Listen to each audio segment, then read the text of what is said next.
Allahumma salli ala Sayyidina Muhammad wa ala ali Sayyidina Muhammad. Allahumma salli ala Sayyidina Muhammad wa ala Sayyidina. Allahumma salli ala Sayyidina Muhammad wa ala ali Sayyidina Muhammad.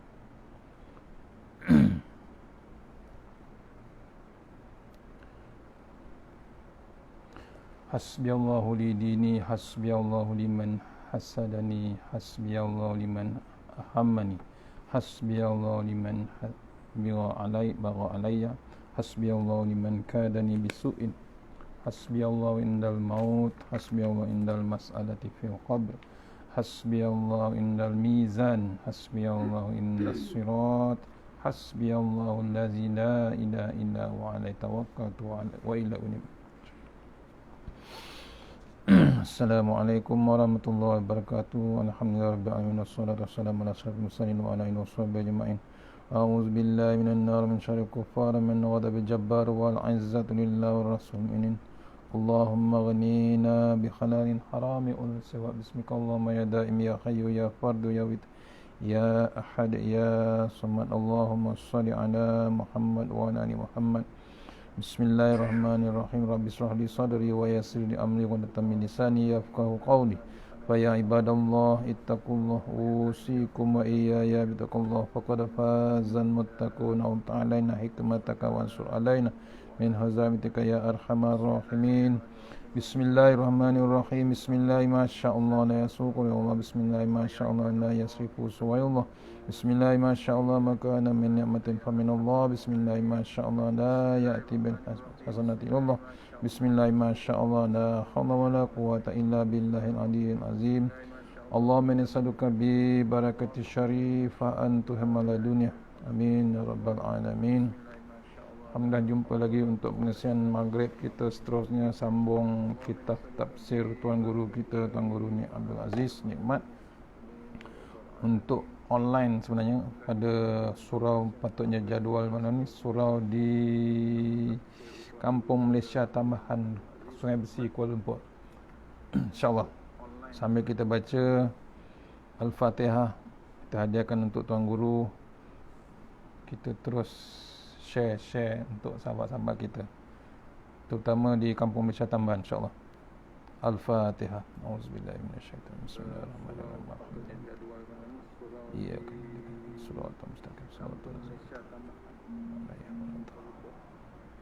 InsyaAllah sambil kita baca Al-Fatihah, kita hadiahkan untuk guru. Kita terus share untuk sahabat-sahabat kita, terutama di Kampung Malaysia Tambahan, insyaAllah. Al-Fatihah.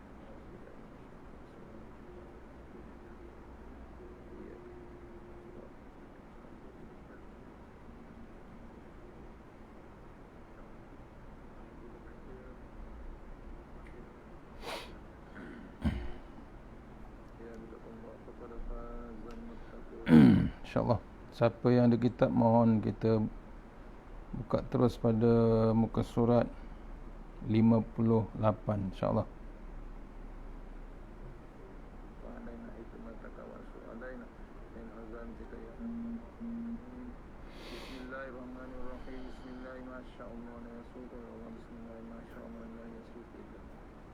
Terutama di kampung.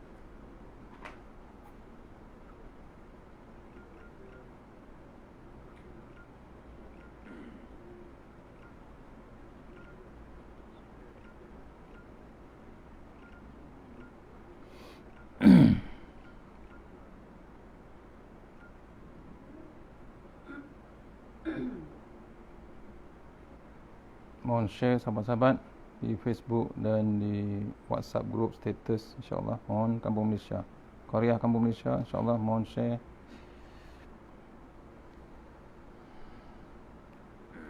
InsyaAllah siapa yang ada kitab, mohon kita buka terus pada muka surat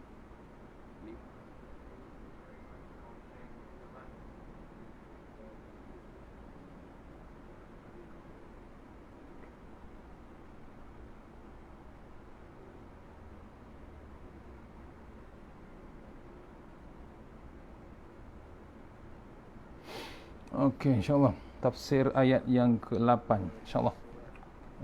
Tafsir ayat yang ke-8 Surah Hud, surah yang nombor 11. InsyaAllah sama-sama kita baca. Bukan saya tafsir, saya cuma baca. InsyaAllah kita jom kita baca sama-sama, insyaAllah. Kalau tidak, sampai bila pun tak baca-baca. InsyaAllah. A'udzubillahi minasyaitonirrajim. Walain akharna anhumul azaba ila ummatin ma'dudah la yakulunna yahbisuh ala yawma ya'tihim laysa masrufan anhum wa haqa bihim ma kanu bihi yastahzi'un. Sadaqallahul azim. Surah Hud, surah nombor 11 ayat nombor 8, yang bermaksud, dan demi sesungguhnya jika kami tangguhkan azab daripada menimpa mereka hingga ke suatu masa yang tertentu, tentulah mereka akan berkata, yakni secara mengejek, apakah yang menghalangnya? Ketahuilah, pada hari datangnya azab itu kepada mereka tidak akan dapat ditolak daripada menimpa mereka, dan tentulah mereka akan diliputi dengan azab yang mereka telah ejek-ejek itu. Surah Hud ayat nombor 8. Ni ya, peringatan kepada Allah, daripada Allah Subhanahu Wa Taala, ya, untuk orang yang suka meremehkan ayat-ayat Allah Subhanahu Wa Taala, suka mengejek-ngejek, main-mainkan ayat hukum Allah Taala. Akan datang, ya, jika Allah tangguhkan azab daripada menimpa mereka hingga ke satu masa yang tertentu. Kadang-kadang Allah tangguhkan azab tertentu masanya, tentulah mereka akan berkata secara mengejek. Bila dia tangguh, diejeknya Allah balik. Apakah yang menghalangnya? Ketahuilah, pada hari datangnya azab itu kepada mereka tidak ada yang dapat menolak, tak dapat ditolak daripada menimpa mereka. Datangnya azab tu tak ada siapa yang boleh menolak, tak ada siapa yang boleh tangguh, tak ada siapa yang boleh blok ataupun perisaikan. Pasal azab Allah terus sampai. Allah kata jadi. Ni bukan manusia buat, Allah Subhanahu Wa Taala. Bila ditimpa, tentu mereka akan diliputi oleh azab yang mereka ejek-ejek dahulu. Ni antara yang dirangkumkan. Kita tengok ayat yang awal. Walain akharna anhumul azaba ila ummatin ma'dudah. Sekiranya kami tangguhkan sekejap azab ke atas mereka itu untuk tempoh yang tertentu. Kerap kali Nabi Muhammad SAW menyebut bahawa kalau kita selalu melawan Tuhan, maknanya kita telah berbuat maksiat dan berderhaka. Maka kita akan dikenakan azab. Di dalam surah Al-Haqqah, kita boleh baca dan senaraikan satu persatu azab yang telah Tuhan timpakan ke atas umat-umat zaman dahulu. Ada yang berupa ribut selama seminggu, suara guruh, dan bermacam-macam lagi azab. Guru tulis, ya, apa yang Nabi Muhammad sebut, sallallahu alaihi wasallam sebut, bahawa kalau kita selalu melawan Tuhan, maknanya kita telah berbuat maksiat dan berderhaka. Maksudnya apa? Maksudnya direct kita maksiat Allah Ta'ala, maksudnya kita mengundang kemurkaan Allah Ta'ala. Kita direct mencabar Allah Subhanahu Wa Ta'ala. Itu yang dinamakan derhaka ataupun maksiat terus kepada Allah Subhanahu Wa Ta'ala. Maka kita akan dikenakan azab. Azab ni apa? Seksa Allah, bala yang ditimpakan oleh Allah Ta'ala. Dan kemungkinan yang sekarang kita terima, kemungkinan salah satu, ataupun baru awal, ataupun baru mukaddimah daripada Allah Subhanahu Wa Ta'ala. kita pun tak tahu perancangan Allah Subhanahu Wa Taala. Kita tak tahu what's the next. Kita tak tahu yang akan datang, apa yang akan berlaku. Ini baru COVID-19. Pasal apa? Kemungkinan kita derhaka. Selama ini kita masih lagi mempermainkan ayat-ayat Allah. Tak yakin. Tak yakin apa? Tak yakin dengan Tok Lebay. Tak yakin dengan Tok Guru. Tak yakin dengan ulama'-ulama'. Pasal apa? Jauh. Tidak ikut trend. Tidak ikut zaman. Tidak ikut zaman touchscreen. Ini yang berlaku semasa sekarang ni. Currently kemungkinan berlaku lagi. Walaupun ada golongan yang baik, walaupun golongan yang beriman, walaupun ada golongan yang takut dengan Allah Ta'ala, tapi masih lagi, ramai lagi masih bersukaria. Walaupun dalam keadaan PKP, walaupun ada PKPB 2.1, 2.0, semuanya masih nampak lagi bersukaria, nak terkejar-kejar dengan bab ekonomi, bab dunia yang masih terus di tangan, di hati mereka. Ni. Kadang-kadang azab terus berlaku. Hari ini 4,600. Allah, 4,500 lagi. Mati lagi 18. Allah. Itu pun kita tak. Dah jadi macam biasa sekarang. Kematian yang hampir dekat 20 orang setiap hari dah macam jadi biasa. Dah macam-macam, dah tak jadi apa dah. Dah tak terasa takut. Dia tahu, kemungkinan tahu itu azab Allah Ta'ala, tapi dah tak takut lagi.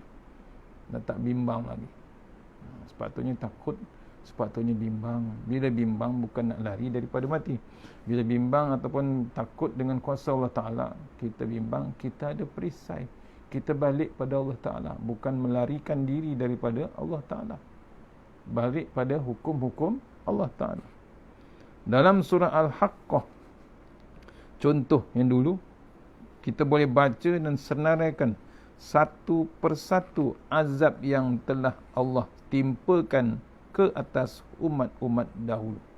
Umat-umat zaman dahulu, sebelum umat zaman 2020 ataupun 2021. Zaman dahulu ada yang berupa ribut selama seminggu. Allah Akbar. Macam mana keadaan? Ribut bukan satu hari, seminggu. Kita di sini kena sejam aja pun tak terdaya dah. Berpusing-pusing. Tak dan nak hantar bantuan ataupun 1 jam ya, ataupun setengah jam ya ribut. Berdentum semua, roboh semuanya. Kemudian suara guruh. Contoh yang dulu. Guruh yang sekarang pun kita tak terdaya, ni yang suara guruh dulu sampai mati semua umat tersebut. Ni zaman dahulu Allah dah hantar macam-macam azab. Itu pun tak yakin. Bukan orang sekarang pun tak yakin, orang yang kena dalam zaman dulu pun tak yakin. Contohnya Bani Israel, Yahudi. Depan mata dah berlaku Fir'aun tenggelam. Depan mata Fir'aun tenggelam dalam laut pun tak. Depan mata ular dimakan, ahli sihir ular ahli sihir Fir'aun ditelan dengan tongkat Nabi Musa pun tak laku juga. Apalagi zaman kita sekarang, kita nak tunggu apa sebenarnya?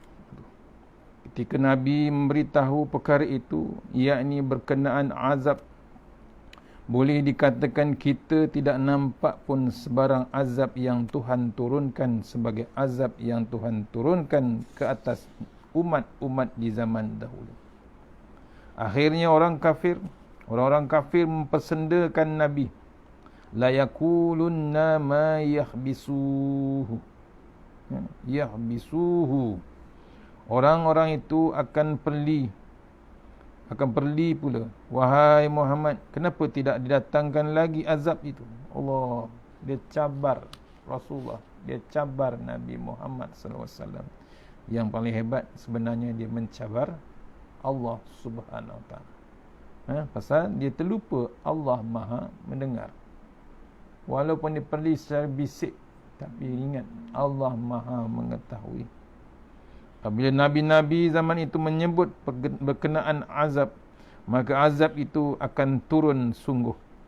Pada zaman Nabi Musa, Allah turunkan azab berupa darah dan katak.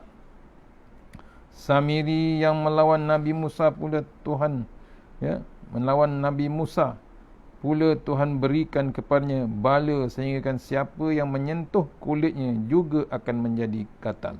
Allah. Itu antaranya zaman Nabi Musa. Sebelum tu zaman Nabi Musa Allah turunkan berupa darah. Mana pergi ada je darah. Kemudian zaman timbulnya katak. Sana sini semua tempat timbul katak. Dari mana tuan-tuan? Tu. Kemudian zaman Samiri yang buat Tuhan pakai anak lembu guna emas. Melencong daripada Nabi Musa. Siapa yang mengikut, siapa yang menyentuh Samiri itu dapat penyakit gatal, kuman ataupun virus yang ada pada Samiri.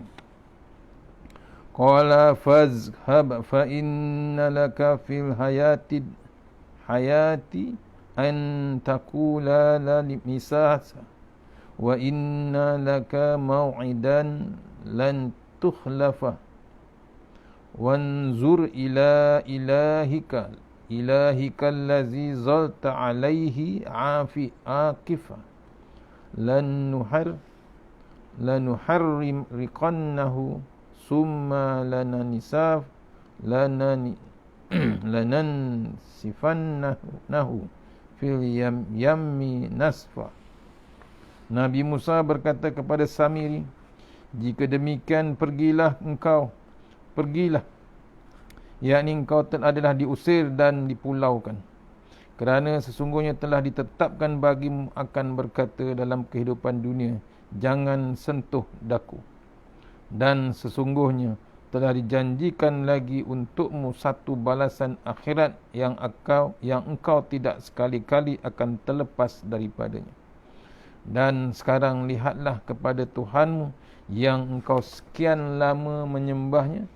Sesungguhnya kami akan membakarnya, kemudian kami akan menghancur dan menaburkan serbuknya ke laut hingga hilang lenyap.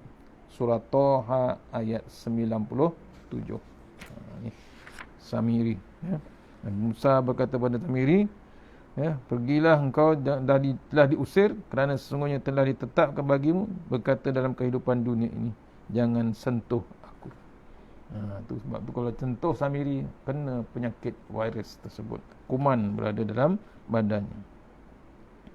Dan ingat, Nabi Musa bagi warning lagi, maksudnya balasan Allah Ta'ala bukan di dunia saja. Itu baru hukuman di dunia. Hukuman di akhirat, Allahu Akbar. Itu kena renung kita. Hukuman akhirat masih ditunggu lagi. Maksudnya kadang-kadang orang dapat balasan di dunia, di akhirat pun masih lagi tak habis. Jangan lupa, balasan akhirat lain cerita. Balasan dunia, azab dunia lain cerita.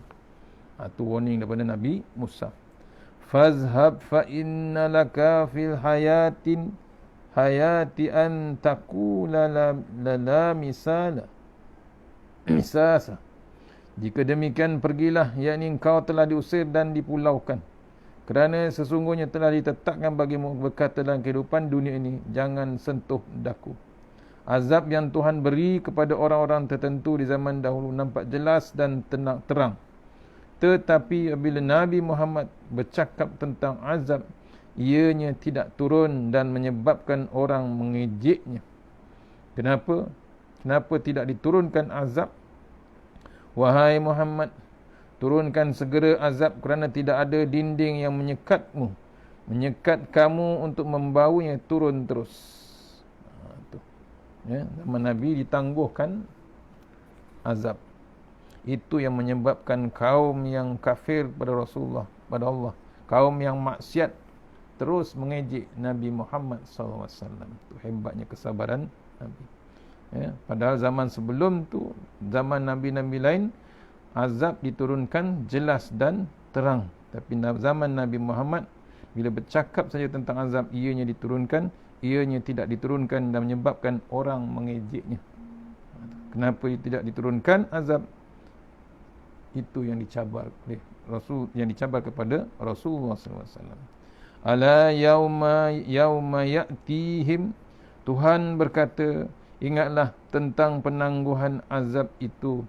Tetapi kalau datang sungguh bala, kalau aku buka pintu stor azab aku, laisa masrufan anhum. Tidak ada kuasa yang boleh pesongkan azab aku daripada menimpa mereka. Ni. Ya, Allah dah bagi tahu. Ya, bila diturunkan azab, ya, tapi ditangguhkan. Kalau aku turunkan, kalau aku tidak turunkan azab, mereka marah.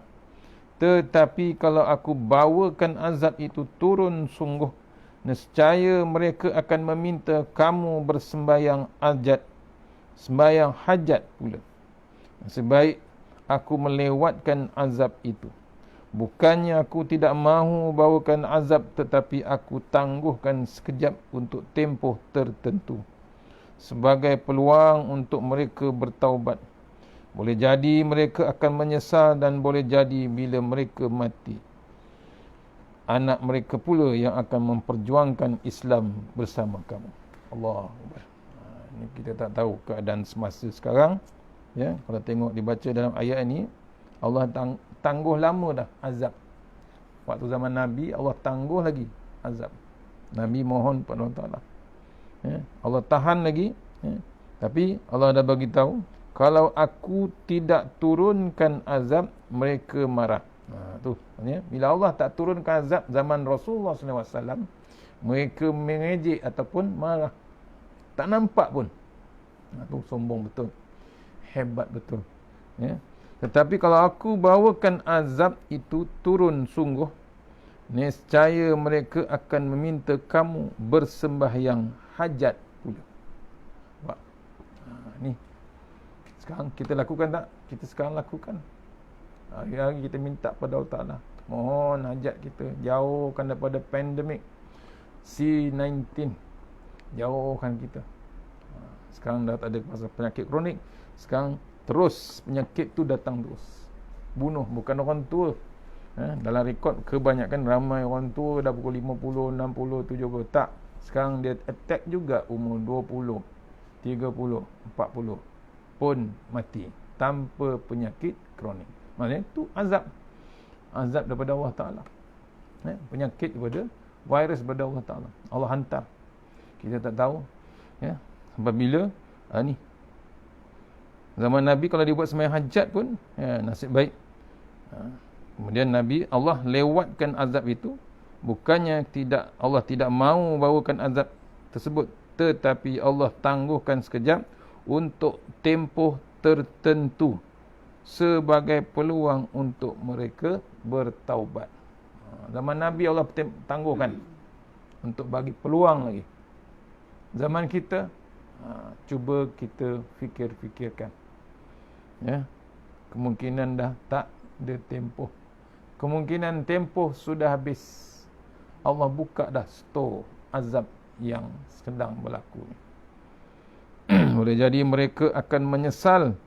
Ya, boleh jadi mereka akan menyesal. Jadi bila mereka mati, anak mereka pula yang akan memperjuangkan Islam bersama kamu. Ini Islam ni kemungkinan tak menang pada zaman kita, dan akan menang pada zaman anak cucu kita. Sebab tu kena teruskan perjuangan Islam. Memang perangai manusia suka memerli. Dia suka mengejek walaupun tindakan itu mendatangkan bahaya ke atas diri mereka sendiri. Wa haqa bihim ma kanu bihi yastahzi'un. Dan berhaklah ke atas mereka itu azab yang padan dengan ejek-ejekan yang mereka lakukan terhadap Nabi Muhammad sallallahu alaihi wasallam. Nama kita ada tak orang ejek Nabi? Ada. Orang buat kartun, orang buat filem, macam-macam filem yang tak sepatutnya dibuat. Masih pula ada orang yang menyokong pula nak buat filem. Ada yang menyokong pula macam-macam. Ni ejek. Nabi dah wafat dah, dia ejek lagi. Tu kena renung. Dengkinya pasal apa? Dah ditulis. Orang kafir yang tulis. Orang kafir tulis, orang yang paling berpengaruh sampai sekarang ini masih lagi. Rasulullah sallallahu alaihi wasallam top di atas. Tu kena renung kita. Dengki, kedengkian perangai manusia ni. Diejeknya Rasulullah, dia buat kartun macam-macam. Kemudian waris-waris Nabi pun diejek, alim ulama pun diejek, dimain-mainkan alim ulama. Diberhentikan fungsi ulama. Tak dipakai pun sikit pun cakap ulama. Berlaku dah pun berlaku. Bila ulama dah bercakap di masjid, di surau, ditutup, diharamkan, dibuat macam-macam. Sekarang Allah hantar macam-macam. Maknanya berhaklah mereka dalilnya, dan berhaklah ke atas mereka itu azab yang padan dengan ejekan-ejekan yang mereka lakukan terhadap Nabi Muhammad sallallahu alaihi wasallam. Ada bermacam-macam cara Allah Ta'ala memberi jawapannya kepada orang-orang yang melawan. Ada kala dia suruh berperang dengan mereka yang melawan. Ada kalanya dia buat tidak peduli, dan ada kalanya juga dia menjawab dengan cara memberi buah fikiran supaya orang itu insaf. Oleh sebab perangai manusia yang melawan Nabi ini banyak fashion dan banyak jenis, maka jawapannya Allah Ta'ala diberikan dalam pelbagai cara. Kita sebagai tok guru, pensyarah dan pendakwah, jangan memberikan jawapan sama saja tanpa mengira jenis orang yang melawan kita.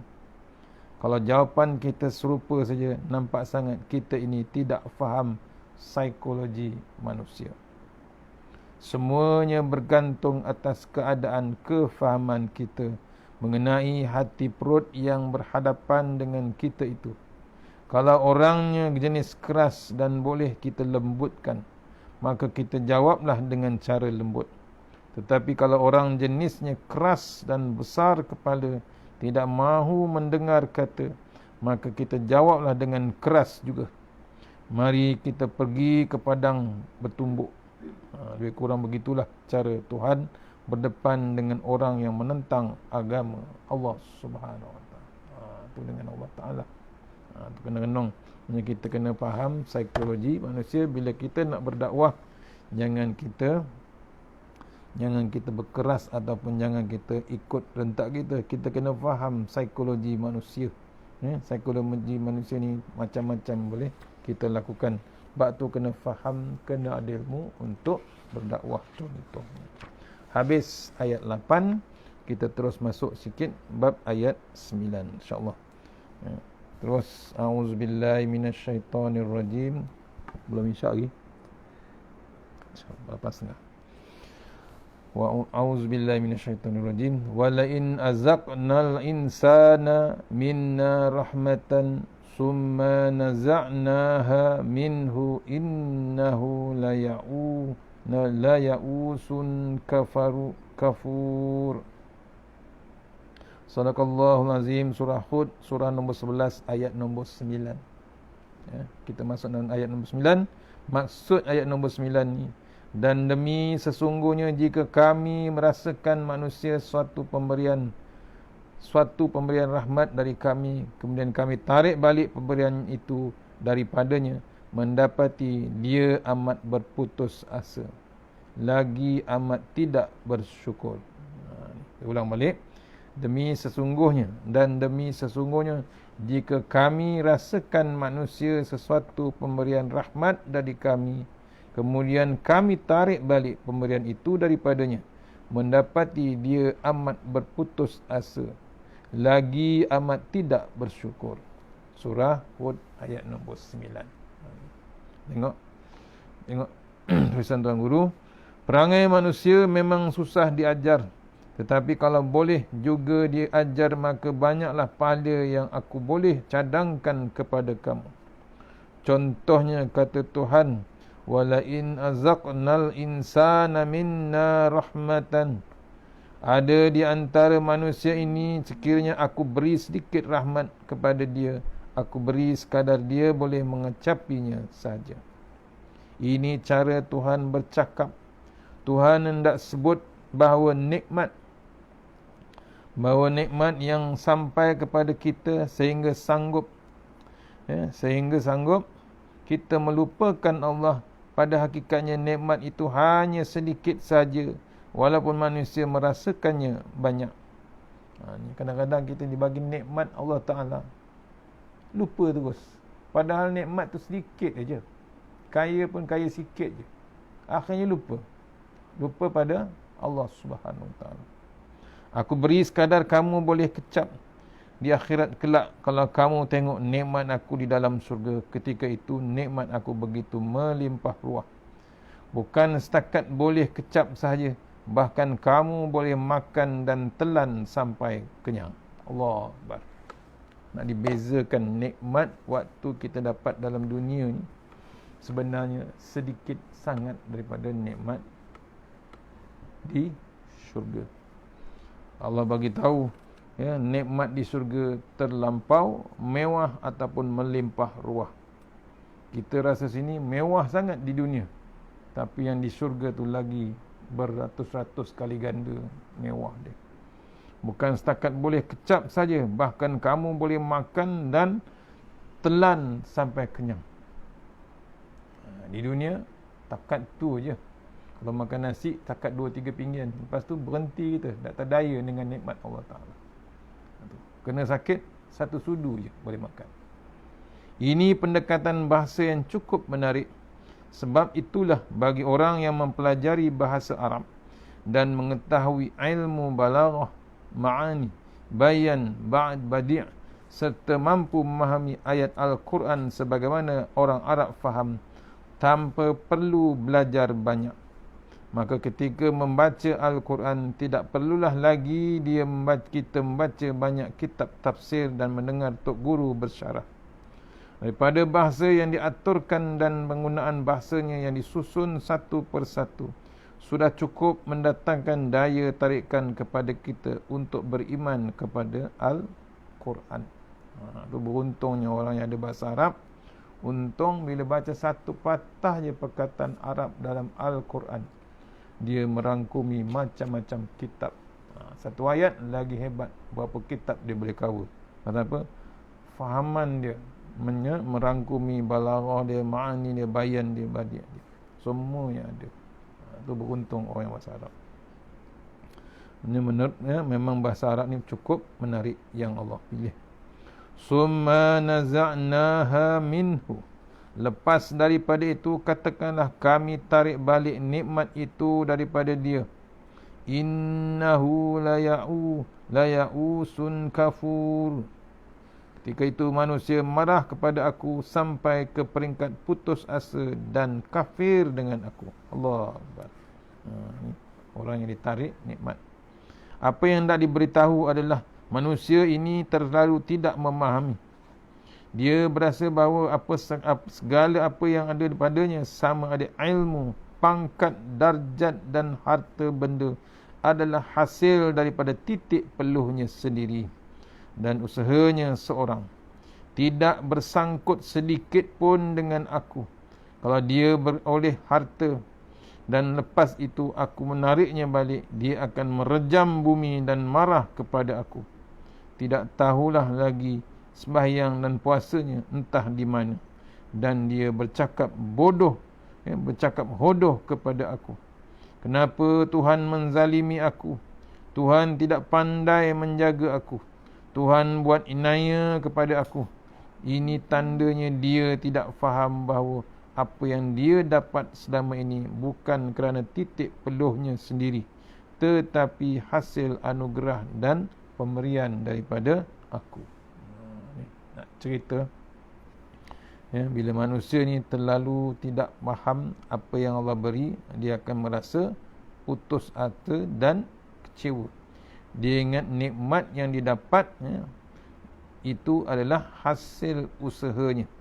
Contohnya bila dia dapat ilmu, bila dapat pangkat, bila dapat darjat, dia mengatakan itulah hasil daripada titik peluhnya sendiri dan usahanya seseorang, tidak bersangkut sedikit pun dengan Allah Subhanahu Wa Taala.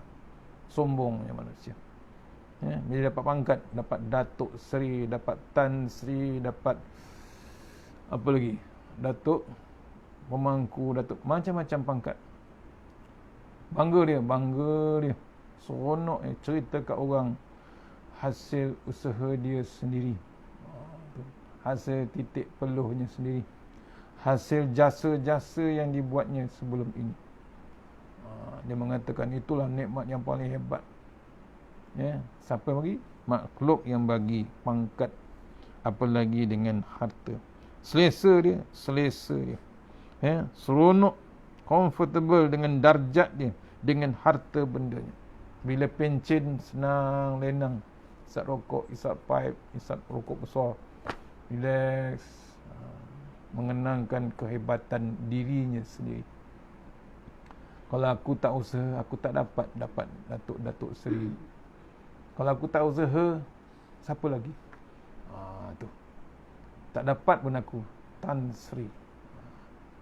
Bangga. Itu yang saya tak boleh lupa Tuan Guru Datuk Ismail Kamus. Sebelum tu dia pangkat dia ustaz saja. Ceritalah joke dia. Sebelum tu dia dapat ustaz. Bila dapat je pangkat sultan bagi ke raja bagi, dapat pangkat Datuk Seri, berubah dia. Berubah cakap tu berubah. Tak ada guna lagi. Zaman ustaz dia boleh kata ana anta.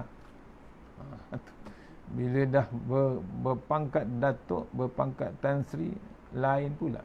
Hilang. Ana anta tu hilang. Tak tahu ke mana ana anta. Tu contoh.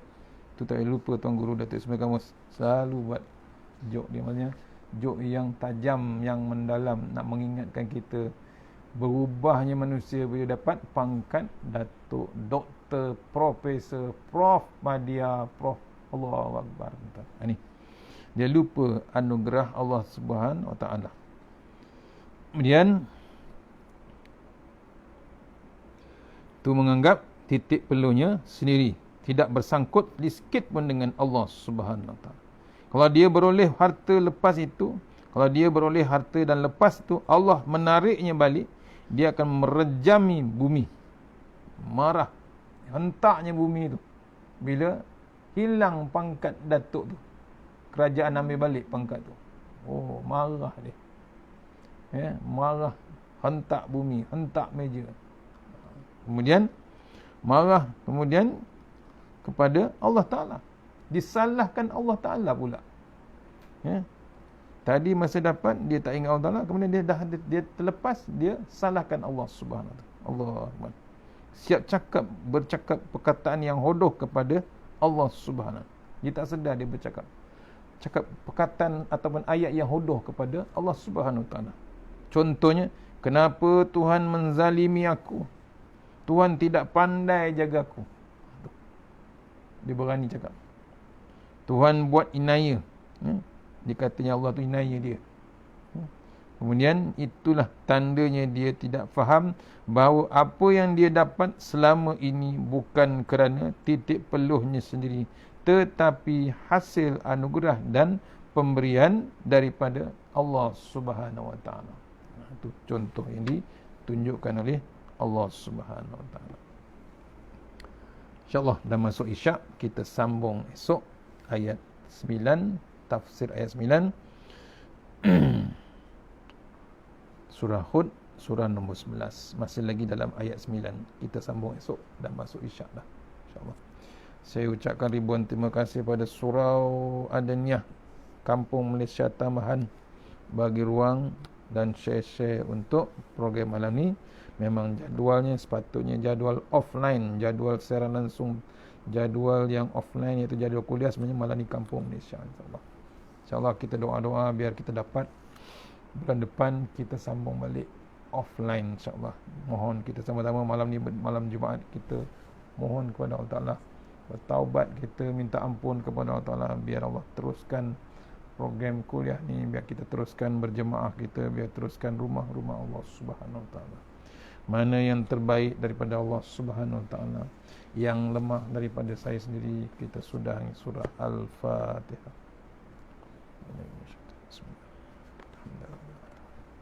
Iya kan. غير المغضوب عليهم. أعوذ بالله من الشيطان الرجيم. بسم الله الرحمن الرحيم.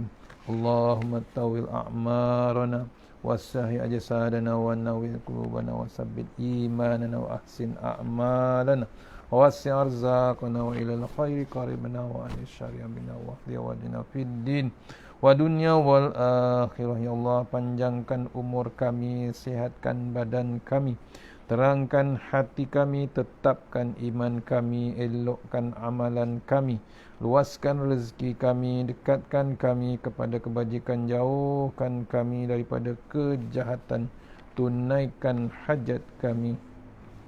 Allahumma anta rabbi la ilaha illa anta khalaqtani wa ala ahdika wa wa'dika mastata'tu a'udzu bika min syarri ma sana'tu wa a'udzu bika min alayya wa abu bi dhanbi faghfir li fa innahu dzunuba illa anta tasanna bil jabarut wa tasanna malakul allazi la yamut isrif annal bala wal waba innaka ala kulli syai'in qadir. Bismillahirrahmanirrahim. Bismillah ma sya'allah la yasuqu ya Allah. Bismillah ma sya'allah la yasrifu suwayallah. Bismillah ma sya'allah man kana min ni'matin faminallah. Bismillah ma sya'allah la ya'ti bil hasanati illallah. Bismillah ma sya'allah la hawla wa la quwwata illa billahil aliyyil azim. Bismillahirrahmanirrahim. Bismillahir khairil asma. Bismillahilladzi la yadurru ma asmi azza. Bismillahil kafi. Bismillahil mu'afi. Bismillahilladzi la yadurru ma asmihi syai'un fil ard wala fis sama' wa huwas samiul alim. Bismillahi ala nafsi wa dini. Bismillahi ala ahli wa mali. Bismillahi ala kulli syai'in a'tanihi rabbi. Allahu akbar, Allahu akbar, Allahu akbar. Allahu rabbi la usyriku bihi syai'an azza jaruka wa jalla tanaruka wa taqaddasat asma'uka wa la ilaha ghairuk. Allahumma inna a'udzu bika min syarri kulli jabbarin anid wa a'udzu bika min syarri kulli syaitanin marid wa min syarri qada'is su' wa min syarri kulli dabbah anta akhizum minasiyatiha inna rabbi ala siratim mustaqim. A'udzu billahi minan nar min syarril kuffar min ghadabil jabbar wal 'izzatu lillahi wal rasulin. Allahumma ghnina bihalalin haramik wa bifadlin siwak. Bismika Allahumma ya daim ya hayyu ya fardu ya witr ya ahad ya samad. Allahumma shalli ala Muhammad.